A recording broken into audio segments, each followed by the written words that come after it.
आप सभी का आपके अपनी यूट्यूब चैनल पर बहुत बहुत स्वागत है। तो प्रिय छात्रों, 2 दिन पहले आपका कक्षा 11वीं विषय राजनीति विज्ञान का पेपर हो गया है और आशा करते हैं आपका पेपर बहुत अच्छा गया हो। तो एक छात्र ने पूछा है कि सर, हमने यह उत्तर कॉपी में लिखे थे, तो सर हमारे कितने सही हैं, आप बता दीजिए। तो इस वीडियो के द्वारा आप भी पता लगा सकते हैं कि आपके कितने उत्तर सही हुए हैं। तो देखो, प्रश्न क्रमांक 1 में सही विकल्प पूछे गए थे, तो इन्हें देख लेते हैं। तो नंबर 1 पर आपसे पूछा गया था, भारतीय संविधान सभा की प्रथम बैठक कब हुई थी? तो ये हुई थी आपकी 9 दिसंबर 1946 को। और यहाँ पर आप ध्यान दो, 9 दिसंबर 1946 को प्रथम बैठक हुई थी, इसके बाद 11 दिसंबर 1946 को दूसरी बैठक हुई थी और 13 दिसंबर 1946 को तीसरी बैठक हुई थी, जिसमें पंडित जवाहरलाल नेहरू जी ने उद्देश्य प्रस्ताव दिए थे। फिर नंबर 2 में आपसे पूछा गया था, भारतीय संसद में कितने सदन होते हैं? ठीक है, तो भारतीय संसद में 2 सदन होते हैं, एक लोकसभा और एक राज्यसभा। जो राज्यसभा सदन है वो उच्च सदन होता है। फिर आपसे पूछा था, भारत का सर्वोच्च न्यायालय कहाँ स्थित है? तो आप सभी जानते हैं भारत का सर्वोच्च न्यायालय नई दिल्ली में स्थित है। और जैसा कि आप सभी जानते हैं, राज्यों के अपने उच्च न्यायालय होते हैं और उच्च न्यायालय से बड़ा न्यायालय जो होता है उसे अपन सर्वोच्च न्यायालय कहते हैं। वो कहाँ? नई दिल्ली में। फिर नंबर 4 पर आपसे पूछा गया था, शांति को बढ़ावा देने वाला तत्व कौन सा है? तो इसका सही उत्तर है परस्पर सहयोग। फिर आपसे पूछा था नंबर 5 पर, विकास से तात्पर्य है? तो विकास से तात्पर्य है समानता का। जब समानता के अवसर होते हैं तो सर्वांगीण विकास भी होता है।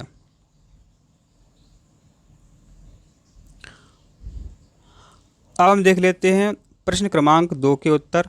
तो प्रश्न क्रमांक 2 में आपसे रिक्त स्थान पूछे थे, तो इन्हें देख लेते हैं। तो पहला आपसे पूछा था, संविधान का उद्देश्य प्रस्ताव ने प्रस्तुत किया? तो किसने प्रस्तुत किया? पंडित जवाहरलाल नेहरू जी ने प्रस्तुत किया था। तो यहाँ आपको पंडित जवाहरलाल नेहरू लिखना था। फिर आपसे पूछा था, भारत में मताधिकार की न्यूनतम आयु वर्ष है? कितनी वर्ष है? 18 वर्ष। यहाँ आपको 18 लिखना था। फिर आपसे पूछा था, व्यक्ति पर बाहरी प्रतिबंधों का अभाव ही है क्या है? स्वतंत्रता। मतलब कोई प्रतिबंध नहीं है तो हम स्वतंत्र हैं। ठीक है। फिर आपसे पूछा था, मानव अधिकार दिवस को मनाया जाता है? तो मानव अधिकार दिवस 10 दिसंबर को मनाया जाता है। फिर आपसे पूछा था, विकास की प्रमुख चुनौती है? तो पर्यावरण ह्रास विकास की प्रमुख चुनौती है। इसका कारण यह है, आपने देखा होगा अभी रोड बहुत बन रहे हैं, रोडों का बहुत विकास हो रहा है। अब रोड बन रहे हैं तो पेड़ भी काटे जा रहे हैं, तो पर्यावरण ह्रास जो हो रहा है तो विकास के लिए एक प्रमुख चुनौती है। अब हम देखते हैं प्रश्न क्रमांक 3 में आपसे क्या पूछा था।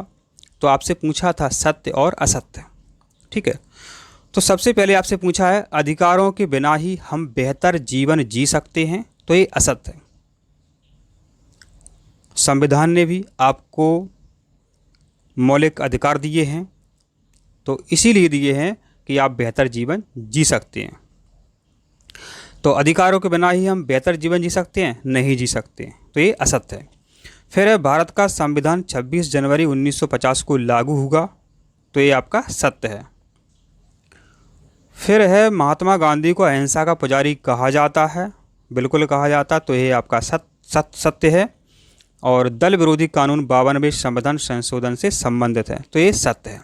तो देखो, जब कभी आवश्यकता होती है तो संविधान में संशोधन करके कानून बना दिए जाते हैं। तो दल बदल का मतलब यह है कि किसी पार्टी के विधायक या लोकसभा जो सदस्य होते हैं वो टूट करके दूसरी पार्टी में चले जाते हैं, तो सरकार जो है भंग हो जाती थी। ठीक है, सरकार गिर जाती थी। तो इसको रोकने के लिए संविधान में 52वें संशोधन के द्वारा एक कानून बनाया गया जिसे कहते हैं दल विरोधी कानून। ठीक है, दल बदल विरोधी कानून। ठीक है, तो ये सही है, तो ये सत्य हो गया आपका। फिर आतंकवाद शांति के मार्ग में प्रमुख बाधा है? बिल्कुल, ये बात सत्य है।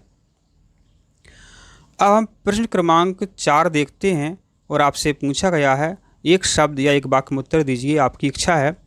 तो आपसे सबसे पहले क्या पूछा गया है, शांति का आशय स्पष्ट कीजिए। तो शांति का आशय एक ऐसी स्थिति से है जहाँ किसी प्रकार का कोई तनाव ना हो। ये आपको शांति का आशय स्पष्ट कीजिए इसमें लिखना था। फिर आपसे पूछा था समानता का क्या आशय है। तो यहाँ आपको लिखना था समानता का अर्थ उस स्थिति से है जिसमें सभी व्यक्तियों को सर्वांगीण विकास के अवसर उपलब्ध होते हैं। इसलिए समानता का अर्थ हुआ सबको उन्नति के समान अवसर प्राप्त होना। और फिर आपसे पूछा था भारत का संविधान कब पारित किया गया। तो 26 जनवरी 1950 को। और फिर आपसे पूछा था UNDP का पूरा नाम लिखिए। तो यूनाइटेड नेशंस डेवलपमेंट प्रोग्राम। और फिर आपसे पूछा था मनुष्य की बुनियादी आवश्यकताएं कौन कौन से होती हैं। रोटी, कपड़ा और मकान, ये बुनियादी आवश्यकताएं होती हैं।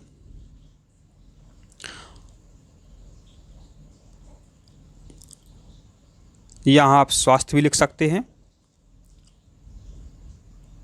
फिर देखो आपसे पूछा था सही जोड़ियाँ मिलाइए।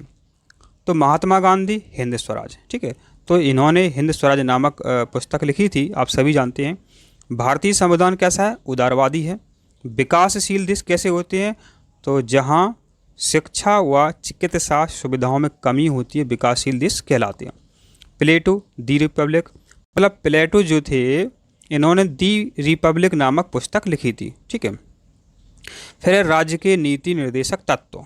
तो अपना जो संविधान है तो विदेशी संविधान से कई शब्द लिए गए हैं, तो कई व्याख्याएं ली गई हैं।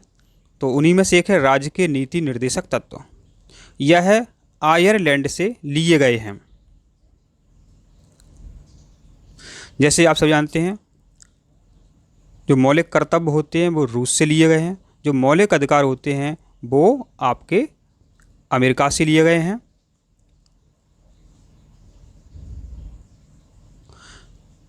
इस तरह कई देशों से कई बातें ली गई हैं।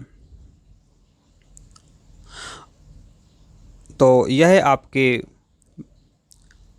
पेपर के प्रश्न के उत्तर थे। और अगर आपको वीडियो अच्छा लगा है तो वीडियो को लाइक करें, चैनल को सब्सक्राइब करें। इसी तरह वीडियो देखने के लिए आप हमारे चैनल पर बने रहें। पूरा वीडियो देखने के लिए आप सभी को बहुत बहुत धन्यवाद।